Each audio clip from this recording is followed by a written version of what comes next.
ഇതിൻ്റെ ഉള്ളിൽ ഏഷ്യയിലെ ഏറ്റവും വലിയ ഒരു രഥമാണെന്ന് പറഞ്ഞാൽ നിങ്ങൾ വിശ്വസിച്ചേ പറ്റൂ. ബദാമിയിൽ, നമ്മുടെ കർണാടകയിലെ ബദാമി ബിജാപൂർ യാത്രയിൽ ഞങ്ങൾക്ക് കിട്ടിയ ഏറ്റവും വലിയ സർപ്രൈസ് കാഴ്ചയായിരുന്നു ഈ ഒരു രഥം കാണാൻ പറ്റുക എന്ന് പറഞ്ഞാൽ.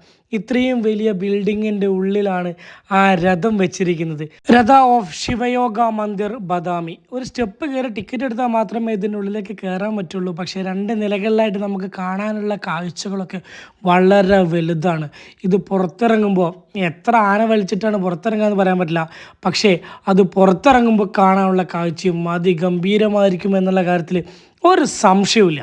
ഏകദേശം 58,000 കിലോഗ്രാം വെയിറ്റ് ഉണ്ട്. ഇത് ബിൽഡ് ചെയ്തിരിക്കുന്ന കോസ്റ്റ് 1.5 ക്രോൾസിനാണ് ഈ ഒരു രഥം ബിൽഡ് ചെയ്തിരിക്കുന്നത്. ഒരുപാട് കൊത്തുപണികൾ ചെയ്തു വെച്ചിട്ടുണ്ട്. അതായത് 14ഓളം ആനകളുണ്ട്, പിന്നെ 10ഓളം കുതിരകളുണ്ട്, പിന്നെ നമ്മുടെ 6 വീൽസ് ഉണ്ട്. അത് കഴിഞ്ഞിട്ട് നമ്മുടെ ശിവൻ്റെ 8ഓളം അവതാരങ്ങളുടെ വ്യത്യസ്ത രൂപങ്ങൾ ഒക്കെ ഇതിൽ കൊത്തുപണി ചെയ്തിട്ടുണ്ട്. ഈ വഴിയിലൂടെയാണ് ഇത് കെട്ടി വലിച്ചിറക്കുക. അതിനു വേണ്ടിയുള്ള പാത്താണ് ഈ കാണുന്നത്. ഇതേതായാലും ഒരു സംഭവമാണ്. ബിജാപൂർ ബദാമി പോകുന്നവർ ഒരിക്കലും മിസ് ചെയ്യാതെ കാണേണ്ട ഒരു സ്ഥലം കൂടിയാണ് ഈ ഒരു തേര്.